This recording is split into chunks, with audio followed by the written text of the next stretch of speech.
नवभारत को एजेंडा में बात अब अगली खबर की। देखिए, धनतेरस के एक दिन पहले पंजाब पुलिस के रोपड़ रेंज के डीआईजी हरचरण सिंह भुल्लर काले कुबेर बन सामने आए। सीबीआई की रेड में डीआईजी भुल्लर की कोठी से इतना कैश, इतना सोना बरामद हुआ जिसे देखकर सुनकर आपके होश फाख्ता हो जाएंगे। सूत्रों की माने तो डीआईजी भुल्लर की चंडीगढ़ कोठी से सोना मिला, चांदी मिली, करोड़ों का कैश मिला, लग्जरी घड़ियां, विदेशी शराब और बंदूकें तक मिली है। और दावा किया जा रहा है कि अब तक 7 करोड़ की गिनती पूरी हुई है, लेकिन अभी नोट बाकी है। नोटों की गिनती चल रही है अभी। आप भी देखिए करप्शन के इस काले कुबेर का कैश लो।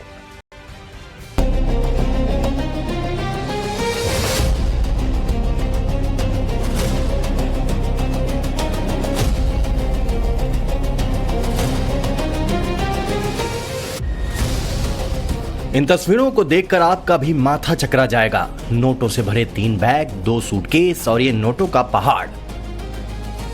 सिर्फ नोट ही नहीं, सोना, गहना, इतनी तादाद में जैसे किसी राजे रजवाड़े के तलघर में गड़ा तिलिस्म हो।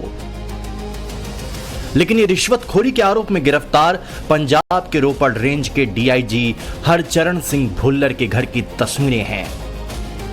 1 घंटे, 2 घंटे, 3 घंटे, 4 घंटे, 5 घंटे, 6 घंटे, 7 घंटे, 8 घंटे नहीं, पूरे 18 घंटों से इन नोटों की गिनती जारी है। सीबीआई की रेड में यहां से नोट ही नोट मिले हैं। इतने नोट मिले हैं कि 3 मशीनों से गिनती हो रही है। अब तक 7 करोड़ रुपए से अधिक की गिनती हो चुकी है, लेकिन नोटों का ढेर खत्म होने का नाम नहीं ले रहा। यहां से इतने नोट मिले हैं जिन्हें गिनते गिनते नोट गिनने वाली कई मशीनों का जैसे फ्यूज उड़ जाए। नोट गिनने वाली मशीनों का रीडिंग मीटर हैंग हो जाए, लेकिन नोटों के ढेर खत्म ना हो। यहां से इतने अधिक नोट मिले हैं। सिर्फ नोट ही नहीं मिले, देखिए और क्या क्या मिला है। किलो के वजन में सोना मिला है, चांदी मिला, बंगला, गाड़ी, झुमके, कंगना, विदेशी घड़ियां, विदेशी शराब, राइफल, बंदूक और न जाने क्या क्या। ये सब कुछ मिला है पंजाब पुलिस के रोपड़ रेंज के डीआईजी हरचरण सिंह भुल्लर के ठिकानों से। रिश्वतखोरी की शिकायत के बाद सीबीआई ने जब डीआईजी भुल्लर के घर रेड डाली तो धनतेरस के पहले इस काले धन कुबेर का कच्चा चिट्ठा खुल गया। जैसे तस्वीरें बोल उठी, कैसे एक अफसर का घर काली कमाई का ठिकाना बन गया, कैसे ये ठिकाना भ्रष्टाचार के खजाने से खचाखच भरा हुआ है।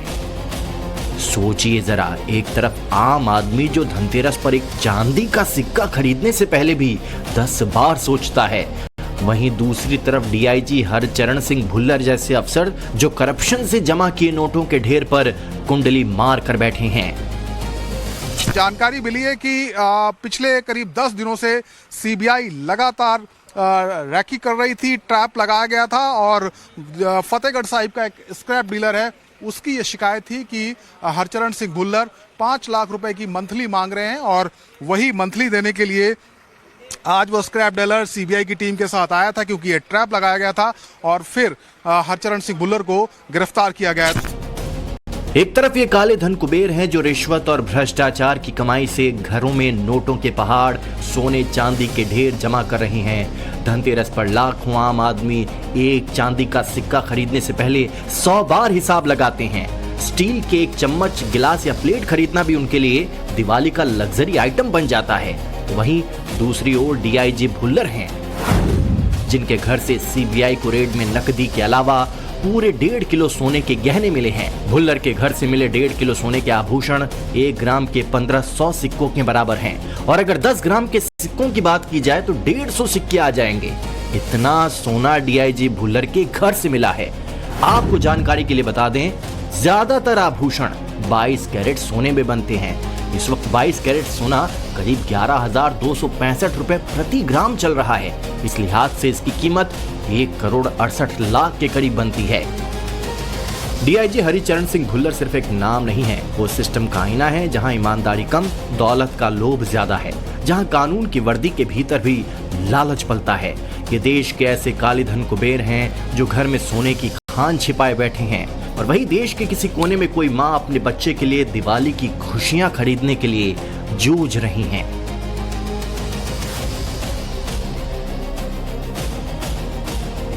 गिरफ्तारी के बाद रोपड़ रेंज के डीआईजी हरचरण सिंह भुल्लर की पहली तस्वीर उस वक्त सामने आई जब सीबीआई उन्हें चंडीगढ़ के सेक्टर 16 के अस्पताल में मेडिकल जांच के लिए लेकर पहुंची। उस वक्त वे पैंट और शर्ट पहने हुए थे और हाथ में घड़ी थी। उन्होंने रुमाल से अपना चेहरा ढका हुआ था। लेकिन इसी डीआईजी हरचरण सिंह भुल्लर के घर जब सीबीआई ने छापा मारा तो अधिकारियों के पैरों तले जमीन खिसक गई। आगे बढ़ें और ये बताएं कि डीआईजी भुल्लर सीबीआई की गिरफ्त में कैसे आए। उससे पहले ये जान लीजिए कि सीबीआई को उनके घर से क्या क्या मिला है। करीब 7 करोड़ रुपए कैश, 1.5 किलो वजन के आभूषण, घर जमीन के दस्तावेज, मर्सिडीज ऑडी गाड़ी की चाबियां, 22 लग्जरी घड़ियां, लॉकर की चाबियां, 40 लीटर विदेशी शराब की बोतलें, एक डबल बैरल बंदूक, एक पिस्तौल, एक रिवॉल्वर, एक एयर गन के साथ गोला बारूद मिला है। सोचिए जरा, जब एक पुलिस अफसर का घर बेईमानी के खजाने का गोदाम बन जाए तो आम आदमी के सपनों का घर कैसे बचेगा। काली कमाई से मनाई जाने वाली ये दिवाली कम दिवाला अधिक है, इंसानियत का, ईमान का और सिस्टम का। सवाल सिर्फ इतना नहीं कि इतना पैसा आया कहां से, सवाल ये है कि इतनी बेशर्मी कहां से आती है। जानकारी हमें कुछ नहीं मिली। हम पूछने आए थे, मिलने आए थे। दुख में आना चाहिए।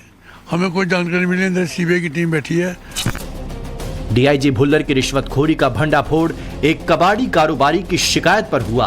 बताया जा रहा है कि रिश्वत की मांग किए जाने के बाद कारोबारी ने इसकी शिकायत सीबीआई से की, जिसके बाद सीबीआई ने जाल बिछाया और गुरुवार को चंडीगढ़ के सेक्टर 21 में डीआईजी भुल्लर के सहयोगी कृष्णा को रंगे हाथों 8 लाख रुपए लेते गिरफ्तार कर लिया। रिपोर्ट के मुताबिक व्यापारी की ओर से जैसे ही रुपए सौंपे गए, सीबीआई ने शिकायतकर्ता और डीआईजी के बीच एक फोन कॉल करवाई जिसमें अधिकारी ने रकम मिलने की पुष्टि की और दोनों को अपने कार्यालय आने के लिए कहा। इस सबूत के आधार पर सीबीआई ने मोहाली कार्यालय से डीआईजी भुल्लर को गिरफ्तार कर लिया। डीआईजी हरचरण सिंह भुल्लर के साथ उनके बिचौलियों को चंडीगढ़ की स्पेशल सीबीआई कोर्ट में पेश किया गया। कोर्ट में पेशी के दौरान भी भुल्लर ने अपना चेहरा रुमाल से ढका हुआ था। इस पर जज ने कहा कि अपने चेहरे से रुमाल हटाइए। वहीं कोर्ट रूम में जाते वक्त भुल्लर ने मीडिया के कैमरों के सामने क्या सफाई दी, इसे भी सुनिए। क्या पूरा इंसाफ करेगी, कोर्ट के सारे पक्ष रखांगे। क्या पूरा इंसाफ करेगी, कोर्ट के सारे पक्ष रखांगे। हरचरण सिंह भुल्लर के साथ एक जो बिचौलिया है, जो रिश्वत लेने गया था भुल्लर की तरफ से, जिसका नाम कृषु है, उसको भी पेश किया गया और दोनों को चंडीगढ़ सीबीआई कोर्ट ने 14 दिन की न्यायिक हिरासत में भेज दिया है। सीबीआई ने इस दौरान कोई रिमांड की डिमांड कोर्ट में नहीं की और इसीलिए पहली सुनवाई पर जो कोर्ट है उसने दोनों को जुडिशियल कस्टडी में भेज दिया है। अब इस मामले की अगली सुनवाई 31 अक्टूबर को होगी। आईपीएस अधिकारी एचएस भुल्लर का नाम पंजाब के ऐसे अधिकारियों में शुमार रहा जिन्होंने एसएसपी रहते हुए कई जिलों में अपनी सेवाएं दी। उनके कामकाज और बहादुरी को देखें तो वे कई बार प्रमोट भी हुए, बड़ी बड़ी जिम्मेदारियों को बखूबी निभाया। 2007 में पंजाब पुलिस सर्विस में एचएस भुल्लर की भर्ती हुई थी। पीपीएस से प्रमोट करके आईपीएस कैडर में शामिल हुए। एसएसपी रहते हुए कई जिलों में क्राइम कंट्रोल किया। 2023 में एचएस भुल्लर को डीआईजी रैंक मिली। नवंबर 2024 में रोपड़ रेंज का चार्ज मिला। भुल्लर के पिता एमएस भुल्लर भी पुलिस अधिकारी रहे। पिता मेहल सिंह 2002 से 2003 तक पंजाब के डीजीपी रहे। लेकिन इन सब के बीच आईपीएस भुल्लर ने नाम कमाने के साथ साथ पैसे भी जमकर कमाए और वर्दी की आड़ में जमकर वसूली की, जिसका अब जाकर भंडाफोड़ हुआ है। हालांकि ये एक ऐसे इकलौते अफसर नहीं है जिनकी काली कमाई का दिवाली से पहले भंडाफोड़ हुआ है। इंदौर में रिटायर्ड अधिकारी धर्मेंद्र सिंह के 8 ठिकानों पर लोकायुक्त की छापेमारी ने मध्य प्रदेश में भ्रष्टाचार के जाल को एक बार फिर तार तार कर दिया। लोकायुक्त की टीम ने रिटायर्ड आबकारी अधिकारी धर्मेंद्र भदौरिया के इंदौर और ग्वालियर स्थित 8 ठिकानों पर दबिश दी, जहां से नकदी, सोना, लग्जरी कारें और कीमती सामान का जखीरा मिला। सूत्रों के मुताबिक 1.5 किलो सोने के बार ईंट, 4 किलो सोने चांदी के जेवर, 75 लाख कैश के साथ ही परफ्यूम कलेक्शन और रिवॉल्वर तक बरामद की गई है। भदौरिया की वैध आय करीब 2 करोड़ मानी जा रही है, लेकिन संपत्ति कई गुना अधिक पाई गई है। इतना ही नहीं, जांच में यह भी सामने आया है कि उनके बेटे और बेटी ने फिल्मों में मोटी रकम का निवेश किया है। सवाल है ऐसे अधिकारियों को शर्म क्यों नहीं आती? ऐसा सिस्टम सोचता क्यों नहीं? आखिर क्यों देश में एक तस्वीर उस आम आदमी की जो उधार लेकर दिवाली के दिए जलाता है, वहीं दूसरी तस्वीर ऐसे अफसर की सामने आती है जो जनता की गाढ़ी कमाई को लूटकर अपना खजाना भरने से बाज नहीं आते। हर साल की तरह इस धनतेरस पर भी आम आदमी एक चम्मच, गिलास या प्लेट खरीदकर संतोष करेगा। वहीं दूसरी ओर असल दिवाली तो इन्हीं कुबेरों की हो रही है जो आम जनता का दिवाला निकालकर अपना खजाना भर रहे हैं। सवाल है, क्या इनकी अंतरात्मा सो चुकी है या फिर सिस्टम में इतना जंग लग चुका है कि नैतिकता का सवाल ही पैदा नहीं होता? चंडीगढ़ से मनोज कुमार के साथ bureau report, times now Bharat.